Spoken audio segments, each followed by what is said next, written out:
시편 91편 14절에서 16절 함께 봉독합니다.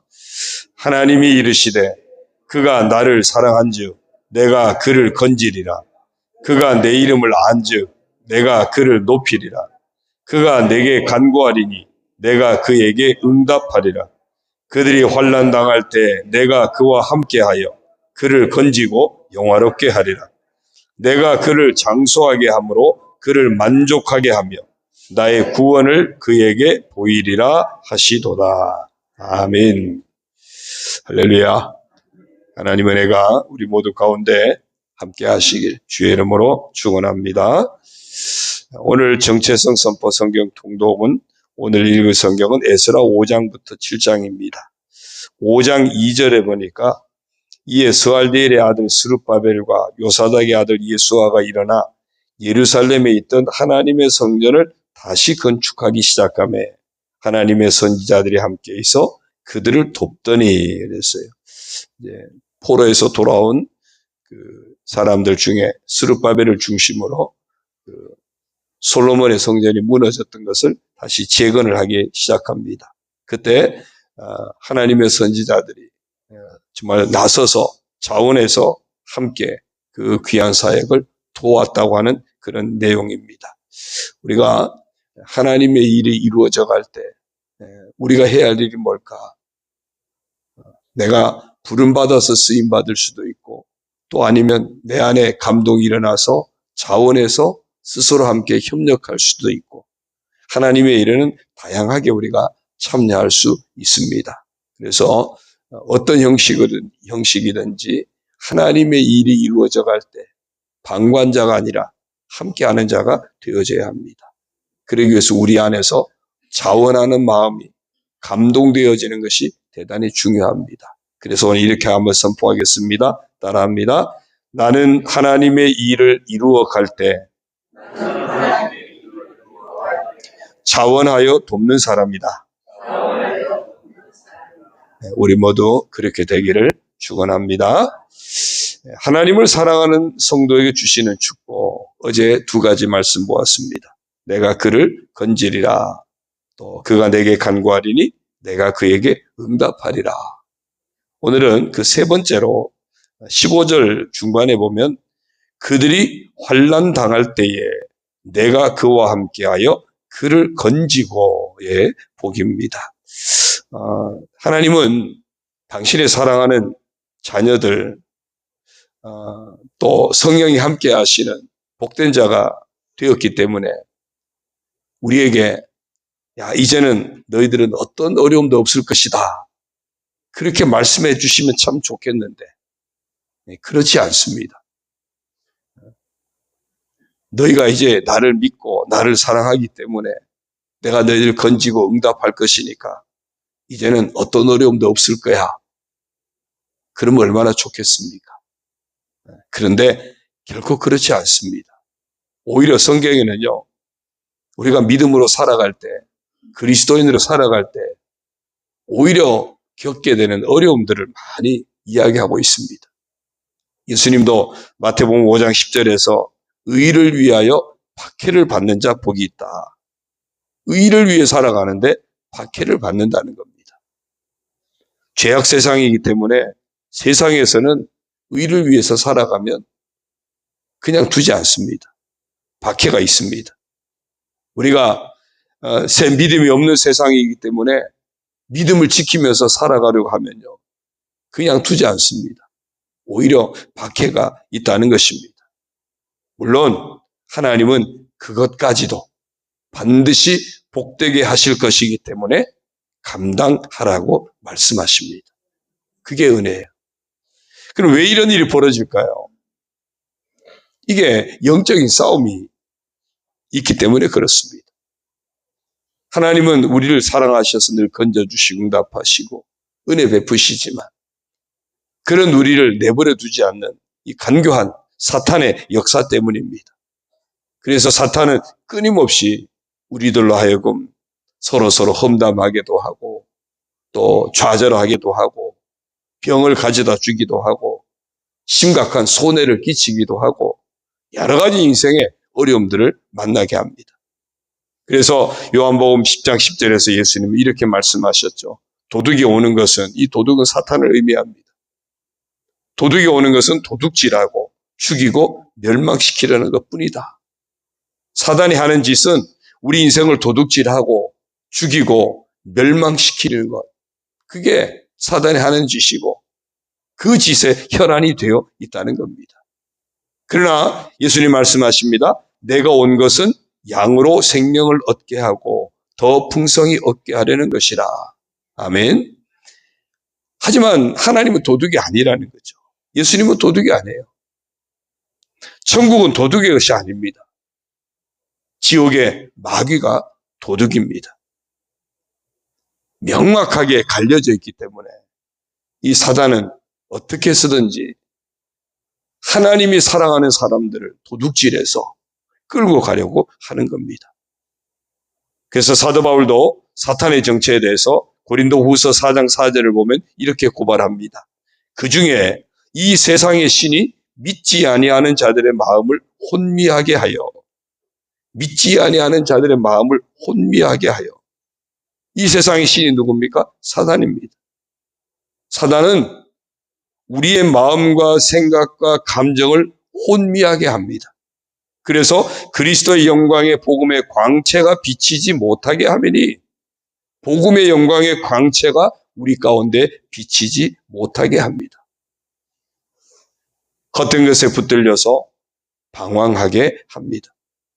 낙심하게 하고요. 원망하게 하고 주저앉게 합니다. 그렇기 때문에 사탄에게 속지 말아야 하는 것입니다.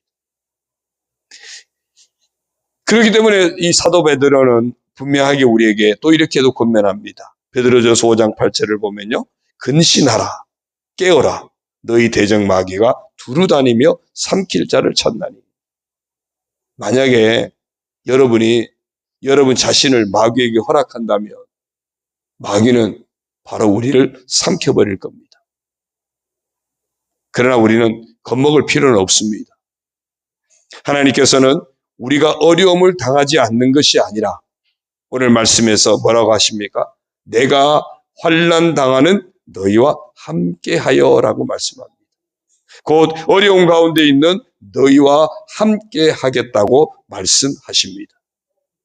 환난을 당하지만 하나님이 함께 하시기에 합력하여 선이 되게 하십니다. 환난을 당하지만 하나님이 함께 하시기에 때를 따라 돕는 은혜를 만나게 하십니다. 환난을 당하지만 하나님이 함께 하시기에 최후 승리의 자리에까지 사랑으로 인도해 주십니다. 그래서 우리와 함께하여 우리를 돕기 위해서 보혜사 성령께서 오신 것 아닙니까?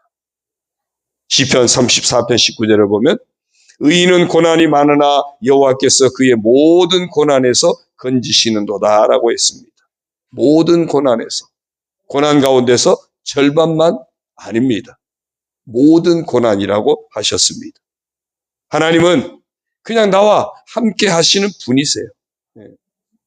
그냥 아무 대책 없이 함께 하시는 분이 아니라 나와 함께 하시면서 바로 나를 건지시기 위해서, 모든 고난에서 건지시기 위해서 나와 함께 하시는 분이십니다. 하나님은 어려움으로부터 우리를 구출하시려고 함께 하신다는 것입니다. 부르짖을 때 응답하시려고 함께 하시는 것입니다.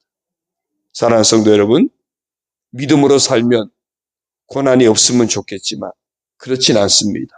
오히려 사탄의 회방 때문에 우리를 하나님의 사람으로 온전하게 세우시기 위한 훈련의 과정 때문에 많은 고난이 찾아오기도 합니다. 그러나 분명한 한 가지가 있습니다. 의인에게 고난은 많으나 하나님은 반드시 그 모든 고난에서 우리를 건져 주십니다. 이 믿음을 가지시길 주의 이름으로 축원합니다. 그러면 이런 고난에서 우리가 건져주시는, 함께 하셔서 건져주시는데 우리는 어떻게 해야 될까? 야고보서 5장 13절 14절을 보면 이렇게 말씀합니다. 너희 중에 고난당하는 자가 있느냐? 그는 기도할 것이요. 즐거워하는 자가 있느냐? 그는 찬송할지니라. 너희 중에 병든 자가 있느냐? 그는 교회 장로들을 청할 것이요 그랬어요. 고난당하는 자 기도하라고 이야기합니다. 히스기야 왕이 국가적인 고난이 당했을 때, 자기 개인에게 병이 들어서 정말 고난을 당했을 때 히스기야가 했던 것은 다른 게 아니었습니다. 하나님 앞에 기도하는 것이었습니다. 고난당할 때 우리가 놓치지 말아야 될 것, 기도하는 것입니다. 많은 사람들은 고난이 닥치면 일단 낙심부터 하는 경우가 굉장히 많습니다. 일단 실망부터 하고요. 일단 원망부터 하고. 아닙니다. 고난이 닥칠 때 가장 우선적으로 해야 할 일, 놓치지 말아야 할 일, 바로 기도하는 일입니다. 기도하는 자는 반드시 감당하게 하십니다. 기도하는 자는 반드시 이겨내게 하십니다. 기도하는 자는 합력하여 선이 되게 하시는 복을 만나게 될 것입니다. 기도하는 자는 알 수 없는 그런 은혜로 때를 따라 하나님께서 돕는 은혜를 베풀어 주실 것입니다. 늘 끝까지 깨어 기도하는 사람 반드시 최후 승리자가 될 수 있습니다. 그래서 고난당하는 자 기도하라고 말씀하고요. 즐거워하는 자가 있느냐 그는 찬송할지니라 그랬어요. 다윗은 정말 찬송의 대가입니다. 시편의 거의 대부분이 다윗의 시잖아요. 시편은 찬송이에요. 여러 가지 주어진 상황에서 늘 찬송하는. 여기서 즐거워하는 자는 찬송한다는 이야기는 정말 내 모든 일이 형통하고 늘 기쁘고 늘 즐겁고 그래서 찬송하는 게 아니에요. 믿음으로 내 안에서 즐거움을 빼앗기지 않는 사람이 찬송하는 겁니다.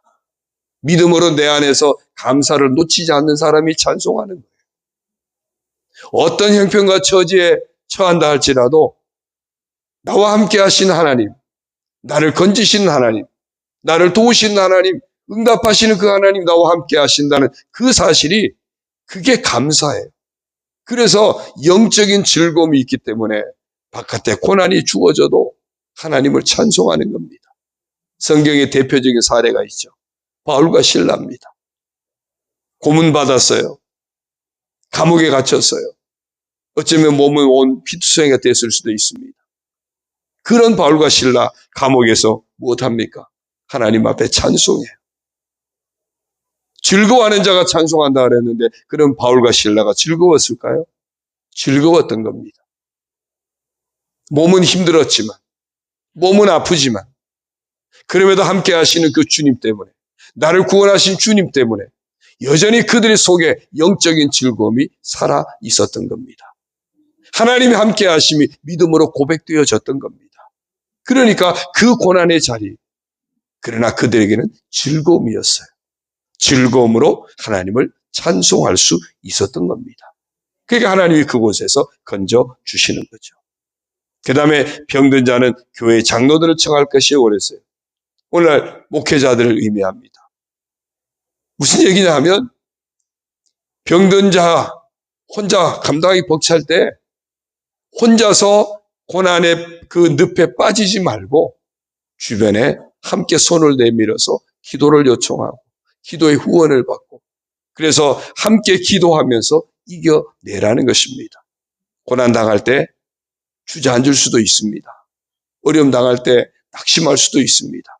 그런데 그 낙심의 늪에 혼자 빠져 허우적거리지 말고 주변에 도움을 청하고 주의 종들에게 기도 요청을 해서 기도의 도움을 청하고 함께 이겨내라는 것입니다.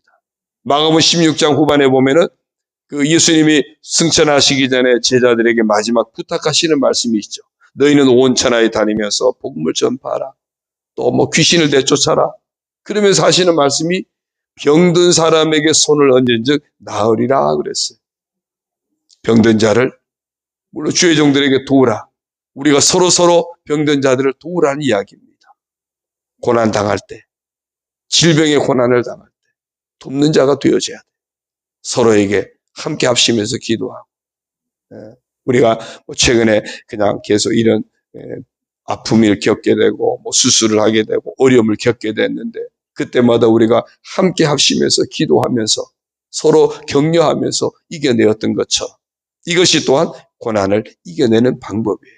그래서 고난은 믿음의 사람, 하나님이 함께 하셔서 우리를 건지시기 때문에 이겨낼 수 있고, 또한 믿음의 사람들이 함께해서 서로를 위해서 기도하고 중보하고 서로를 정말 격려하고 위로할 때 하나님께서 그곳에 은혜로 역사해 주신다는 것입니다.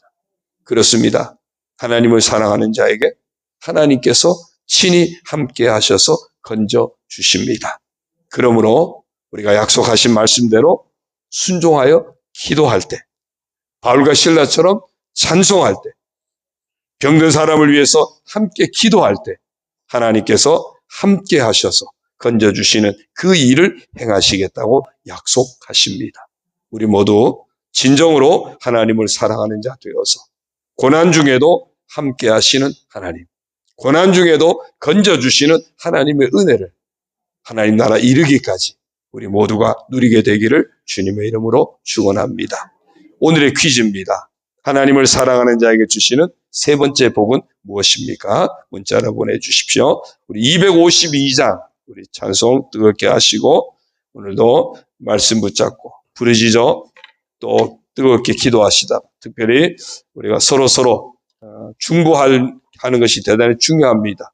그곳에 하나님이 더욱 함께 하시고 역사하시기 때문입니다.